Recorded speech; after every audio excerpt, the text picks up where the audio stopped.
ಇತ್ತೀಚೆಗೆ ಕಳೆದ 2 ತಿಂಗಳ ಇಂಚೆ ಇಲ್ಲಿ ಒಂದು ಕೃಷಿ ಹೊಂಡ ತೋಡಿದ್ವಿ. ಕೃಷಿ ಹೊಂಡ ಭಾಳ ವ್ಯವಸ್ಥಿತವಾಗಿ ಕೃಷಿ ಹೊಂಡ ಕೂಡ ಮಾಡಿ ಆಗಿದೆ. ನೀರು ಬರಲಿಕ್ಕೆ ಆ ಭಾಗದಲ್ಲಿ ನೀರು ಬರಲಿಕ್ಕೆ ಕಲ್ಲು ಕಟ್ಟಡವನ್ನು ಕೂಡ ಕಟ್ಟಿಸಿದೆ. ಮೊನ್ನೆ ಸುರಿದಂತಹ ಮಳೆಗೆ ಒಂದು ಅರ್ಧ ಭಾಗದಷ್ಟು ನೀರು ತುಂಬಿಕೊಂಡಿತ್ತು. ಬೇಸಿಗೆ ತಾಪಮಾನ ಹೆಚ್ಚಿರೋದ್ರಿಂದ ಆ ನೀರೊಂದಿಷ್ಟು ಹೆಚ್ಚು ಭಾಗ ಕುಡ್ಕೊಂಡಿದೆ. ಒಂದಷ್ಟು ನೀರು ಅಂಗಳದಲ್ಲಿ ಉಳ್ಕೊಂಡಿದೆ. ಅಂದರೆ ಆ ಪ್ರಮಾಣದಲ್ಲಿ ಮಳೆ ಬಿದ್ದಿರ್ತಕ್ಕಂಥ ದೃಶ್ಯವನ್ನು ಇಲ್ಲಿ ನೋಡ್ಬೋದು. ಇಲ್ಲಿ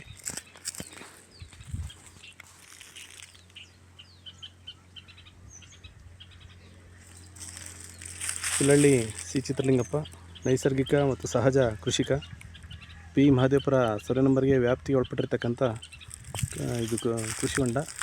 ಕೃಷಿ ಇಲಾಖೆಯಿಂದ ಇತ್ತೀಚೆಗೆ ಒಂದು 2 ತಿಂಗಳ ಮುಂಚೆ ಕೃಷಿ ಹೊಂಡನ ನಿರ್ಮಾಣ ಮಾಡಲಾಗಿತ್ತು.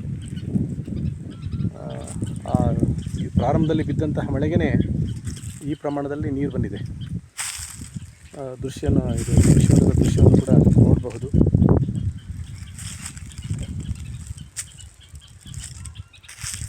ರೈತ ಏನು ಕೃಷಿ ನಂಬ್ಕೊಂಡಿದ್ದಾನಲ್ಲ, ಆ ನಂಬ್ಕೊಂಡಿಗೆ ತಕ್ಕನಾಗಿ ಏನು ಬೆಳೆ ಬರುತ್ತೆ, ನೀರು ಸಂಗ್ರಹ ಆಗುತ್ತೆ, ಉತ್ತಮವಾದ ಫಸಲನ್ನು ತೊಗೋಬೋದು, ಅಂತರ್ಜಲ ಮಟ್ಟ ಹೆಚ್ಚಿಸ್ಕೋಬೋದು ಅನ್ನುವಂಥ ದೃಷ್ಟಿಯಿಂದ ಕೃಷಿ ಇಲಾಖೆ ಕೃಷಿ ಹೊಂಡವನ್ನು ಮಾಡಿಕೊಳ್ಳಿ ಅಂತೇಳಿ ಒಂದು ಸಲಹೆ ಮೇರೆಗೆ ಈ ಕೃಷಿ ಹೊಂಡವನ್ನು ನಿರ್ಮಾಣ ಮಾಡಲಾಗಿತ್ತು. ಈ ಪ್ರಾರಂಭದಲ್ಲಿ ಬಿದ್ದಂತಹ ಮಳೆಗೆ ನೋಡಿ ಈ ಪ್ರಮಾಣದ ಕಲ್ಲು ಕಟ್ಟಡವನ್ನು ತುಂಬಿಕೊಂಡು ನೇರವಾಗಿ ಕೃಷಿ ಹೊಂಡಕ್ಕೆ ಹೋಗಿ ಒಂದು ಅರ್ಧ ಭಾಗ ಇತ್ತು. ಇನ್ನಿಂದ ಹೆಚ್ಚು ತಾಪಮಾನ ಉಷ್ಣ ಬಿಸಿಲು ಜಾಸ್ತಿ ಇರೋದ್ರಿಂದ ನೀರು ಜಾಸ್ತಿಯ ಭೂಮಿ ಕುಡ್ಕೊಂಡಿದೆ. ಆ ಪ್ರಮಾಣದಲ್ಲಿ ನೀರು ಉಳ್ಕೊಂಡಿದೆ. ಇದನ್ನು ನಿಮಗೆ ದೃಶ್ಯದಲ್ಲಿ ತೋರಿಸಲಿಕ್ಕೆ ನಾನು ಗಮನ ಹರಿಸ್ತಾ ಇದ್ದೀನಿ.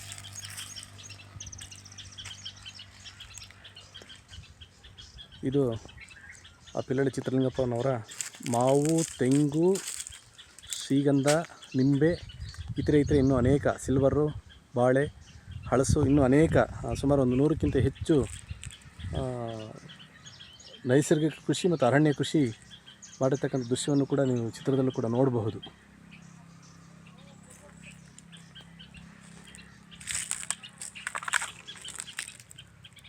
ತಾವು ದಯಮಾಡಿ ಕೃಷಿ ಅಧಿಕಾರಿಗಳು, ಸಂಬಂಧಪಟ್ಟಿರ್ತಕ್ಕಂಥ ದಂಡಾಧಿಕಾರಿಗಳು ಒಮ್ಮೆ ಭೇಟಿ ಕೊಟ್ಟು ಈ ಪರಶುರಾಮಪುರ ಹೋಬಳಿ ಮತ್ತು ಚಳ್ಳಕೆರೆ ತಾಲೂಕಿನಲ್ಲಿ ಏನು ಹಾನಿಯಾಗಿದೆಯಲ್ಲ, ಸಾಕಷ್ಟು ರೈತರು ಹಾನಿಗೆ ಒಳಗಾಗಿದ್ದಾರೆ.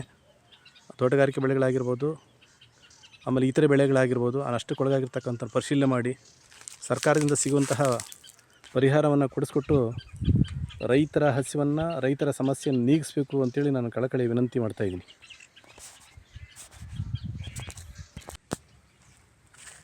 ಚಳ್ಳಕೆರೆ ತಾಲೂಕು ಪರಶುರಾಮಪುರ ಹೋಬಳಿ ಗಡಿ ಭಾಗದ ಪಿ ಮಹದೇವಪುರ ವ್ಯಾಪ್ತಿಗೆ ಸೇರಿರುವಂತಹ ಪಿಲ್ಲಳ್ಳಿ ಸಿ ಚಿತ್ರಲಿಂಗಪ್ಪ ಅವರ ತೋಟದಲ್ಲಿ ಗಾಳಿ ಮಳೆಗೆ ಮಾವಿನ ಮರ ಈಗಾಗಲೇ ಒಂದು 7-8 ವರ್ಷದ ಫಸಲು ಕೊಡ್ತಕ್ಕಂಥ ಮಾವಿನ ಮರ ಬಿದ್ದೋಗಿದೆ.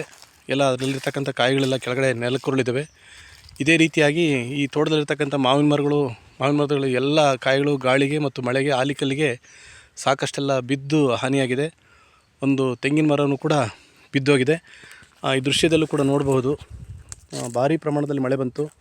ಈ ತೋಟದಲ್ಲಿರ್ತಕ್ಕಂಥ ಕೃಷಿ ಹೊಂಡ ಕೂಡ ಒಂದು ಅರ್ಧ ಮಟ್ಟಕ್ಕೆ ತುಂಬಿಕೊಂಡಿದೆ. ಆಮೇಲೆ ಎಲ್ಲ ಮರದಲ್ಲೂ ಕೂಡ ಸಾಕಷ್ಟು ಕಾಯಿಗಳೆಲ್ಲ ಉದುರೋಗಿದೆ, ನೋಡ್ಬೋದು.